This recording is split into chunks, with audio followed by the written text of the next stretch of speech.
Getir. Allah razı olsun. Ulan.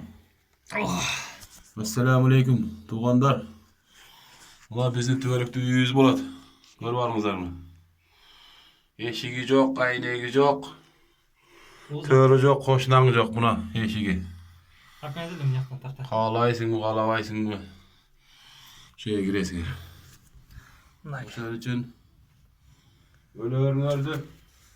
Bilmesenger dağı, ölörün öldü bilmesenger dağı. Ölü çekenler bilirler.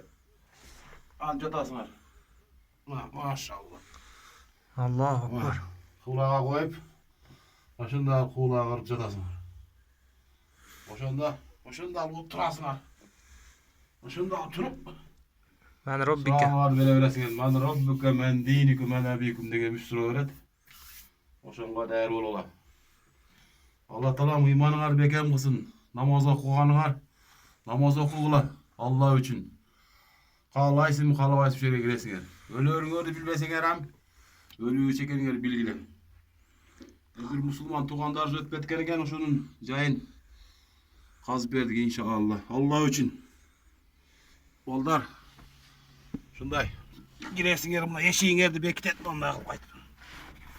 Sığır değil. Bana. Bunu eşik degen болады. Şu eşiğin erdi bekletiriz. Nayıtı koyuyoruz, eşikti bekletiriz. Kapkaranlık bunu eşik görünce yok. Hoşan için ya Allah.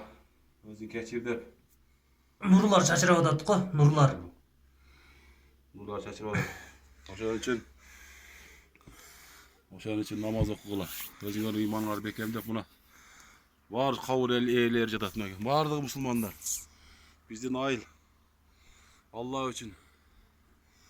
Namaz okuyanın namaz okup namaz başlagıla. Ertege bir gün bolasa bir gün barımızı başımızga uşumuş iş gelet. Bar şere geleriz inşallah. Oşanda sal kıynalıp kalıp da.